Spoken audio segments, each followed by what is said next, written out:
Buckle up, friends, because I'm going to be talking about Duet Night Abyss, and it's going to be a doozy. This is a gacha game that turned into a regular game because the developers at Pan Studio felt that they wouldn't be able to compete in the current market, so they decided on taking a huge risk by doing away with probably the best moneymaker in video games, and instead hope that the players will love them enough, so much so that they'll spend their money on outfits and cosmetics instead.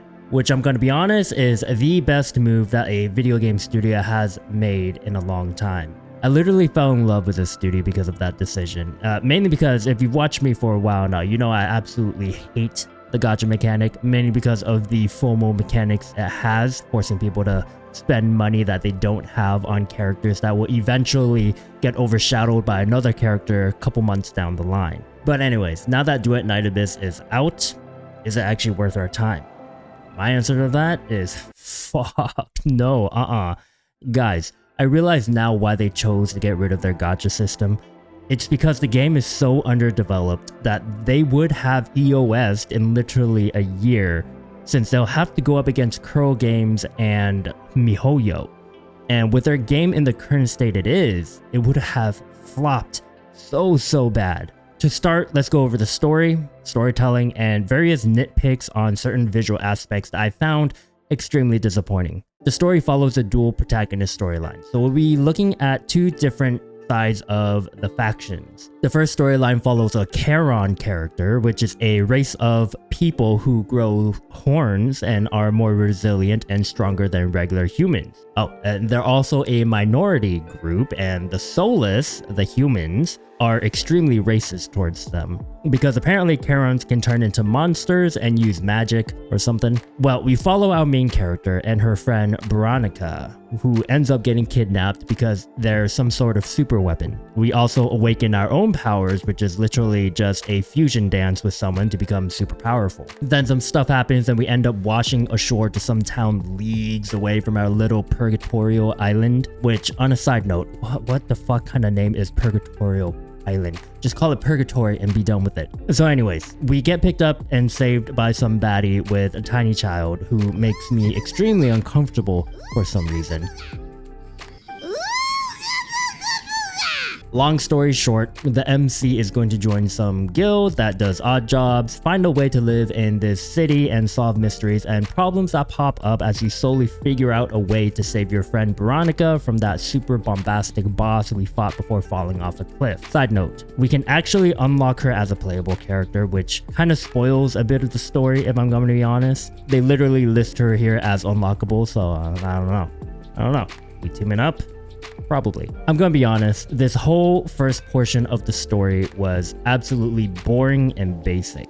I feel like I'm going through deja vu with how familiar everything is. Some problems I have to mention. This game looks like it should have been released in 2011. All the interactions with the NPCs look so bad. Other than the main character and the playable units, everyone else looks so underdeveloped to the point that it's not even funny. Characters talk to each other with little to no animation, no lip sync, uninspired camera angles. It just feels like the person in charge of the character interactions in this game for the story didn't care at all. The cutscenes are amazing though. It's some of the best choreography and model rigging I've seen. But obviously they didn't have enough money to hire that guy to do it for the rest of the story interactions. Also, it's annoying that they throw in random little cutscenes that last only 4 to 5 seconds, all the while giving us nothing of substance. And then we have the main town, which is fine. But then when you get to the combat areas, it looks kind of odd, designed for a game released in 2025. Again, it just feels so dated. So I looked up what engine this game was made on, and it's Unreal Engine 4. Why did they decide to use 4 when 5 is literally out right now? I can't think of any reason why they would use 4 over 5. I don't understand it. Someone who is more knowledgeable on this subject, please tell me why they would use the older version of the engine. Please. I'm absolutely dumbfounded by this. I've also been playing on the English voiceover, and god, some of the actors are so bad. Listen, there's actually another ship on this island, up in the mountain ruins. A ship? On the mountain? Yes, a ship that flies. Now follow me. Veronica for sure was painful to listen to, and the MC at the beginning, well, I think they started getting better as the story went on, so I don't know. That was an experience. Okay, now after part 1, we switch over to the next main character, and the story here is leagues better than whatever weird boring shit they had us do in the first half. The same problems permeate it though. Bad NPC interaction, poorly designed areas and set pieces. But something worse started cropping up during my playthrough. The game started lagging and stuttering through the story. Literally every other second, the game would throw up this stupid loading sign and it wouldn't just go away even after I reloaded the game. It dragged the story longer than it needed to be. On that topic, this is probably the most horribly optimized game I have ever played in my life. Other than the story stuttering, whenever I play co-op with other players and I just have one too many enemies come on the scene, the game just begins to lag to all hell. I just upgraded my PC too, so it should be able to handle a game that looks like it came from 2005. I think you guys get it at this point. Very middling story, terrible visuals aside from the cutscenes, and very, very poor optimization. So let's move on to the gameplay, and I definitely have some opinions. So we all know at this point that the game took a majority of their inspiration from Warframe. Literally just Warframe but anime. And I think that's great. Warframe has fantastic gameplay, and I hope more people copy them and make more frame-likes or whatever we should call it. Overall, I think the combat is whatever. It's not the best rendition of Warframe's combat, but it's not the worst. It does the job, and that's sad, but apparently that's the best Pan Studio can do with their current talent. Attacks tend to feel weightless a lot. Example, when I use Veronica's ability, she kind of just floats through people like a fart. It's satisfying seeing a whole group of enemies get knocked back because of you, but there should be something more, like another hit effect, sound effect, something to make it sound more satisfying. Moving back a bit, every unit has 2 different abilities, the regular one and an ultimate, and they both use the same energy bar, which is fine, but I would have preferred 2 different energy bars or cooldowns, but it's fine. Then we have the melee weapon and a ranged weapon. I use the 2-handed weapon most of the time, and I'll be honest, it doesn't feel that good. Attacks again seem like they're pillows whenever I hit anyone. The animations are not that good either, and I even think they copied Withering Waves for their sword combo, because you do that same back pose making the sword spin. On the topic of Withering Waves, we can also look at literally Phoebe on a pig. Same design as well as backstory as someone who loves Pokemon, Genie Mon, and is trying to save them from poachers. Bit on the nose, Pan Studio. Anyways, back to the weapons. The gun I used is the assault rifle, and it worked. There's no aiming down sights, so when you right click on the mouse, you just shoot automatically, which felt weird to me, but I got used to it eventually. It's neat that we get to float when we jump and shoot, but it's weird when we reload because we stay floating, and I just found that funny looking, but it's also fine.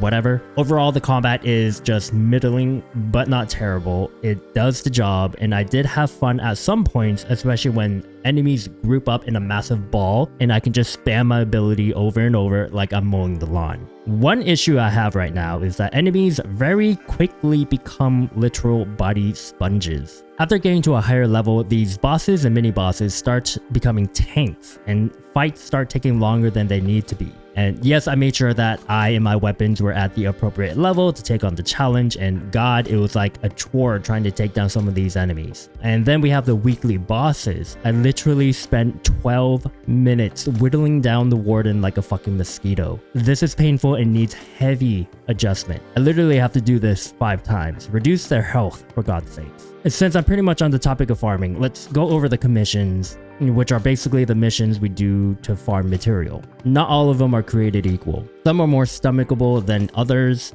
but they're still pretty bad. Each has their own mechanic and goal. For example, there is a mission where you escort a car to a checkpoint, but the car is so tanky that you actually don't need to do anything but sit on it until you hit the checkpoint, do a task, and start the car up again. Then we have expulsion, which is just killing a certain amount of enemies, and they did this one very well because the enemies literally come to you. You don't need to find anyone. Hands down my favorite mission because we also don't need to run to extraction. Probably the worst mode in my opinion is exploration, because you have to go around finding serum, which isn't terrible because enemies should drop them and your annoying child would tell you where there's a machine that you can press a button and get 15% more. What makes it bad is the drop rate from enemies is abysmally low. You would be killing scores of enemies and only get maybe like 5% in like 3 minutes. Then the statues that give you 15% that pops up from time to time sometimes end up really far away from where you are. They literally make these maps so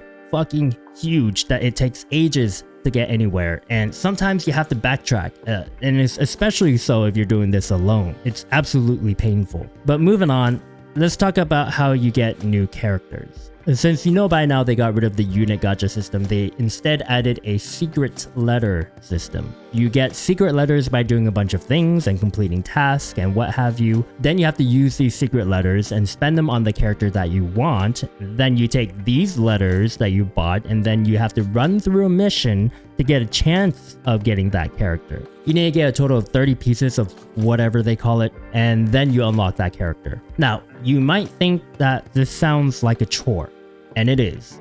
But it's probably for the best because these characters do not go away when they release, and you'll get to farm them whenever you want, which is probably the best thing about this game. Yes, a chance to get the character is a pain, but getting secret letters is pretty easy, and if you do the expulsion mission, you can quickly kill everything and finish the mission without having to run to extraction, making it the fastest farming possible, especially if you have Rebecca or whoever else that AFK kills everything for you. I'd take this over having to save up some stupid currency all to wait for my favorite character to come out, only to lose all my gems because I lost to 50-50.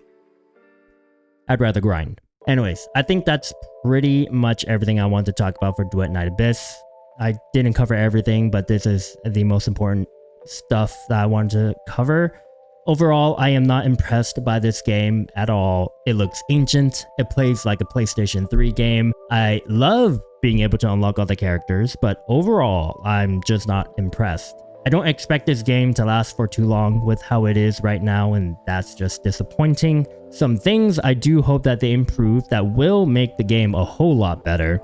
Optimize it, change a majority of the commission missions, and make them more streamlined and easier to stomach. Make the maps fucking smaller and make the extraction point closer, or just get rid of it. This isn't Warframe. You don't need to copy the extraction point. It's unnecessary. Fix the exploration commission. Increase the drop rate, make the map smaller, and make the serum statues closer. Stop being lazy with the dialogue animation. I know you guys can make amazing looking animations. Put some love into the in-between chats because it's literally boring watching these characters talk and barely animate. Also, fix that weird wall running and ledge climbing system you have. It's absolute shit and doesn't work most of the time. Go find someone from Kuro and ask them how they did the system. If you didn't have that crouch launching thing, the traversal of this game would have been utter dog shit. All these issues aside, I think I will keep up with this game just to see how they improve it. I really hope this game gets better and better, please. Do I think this game is worth your time? Absolutely not.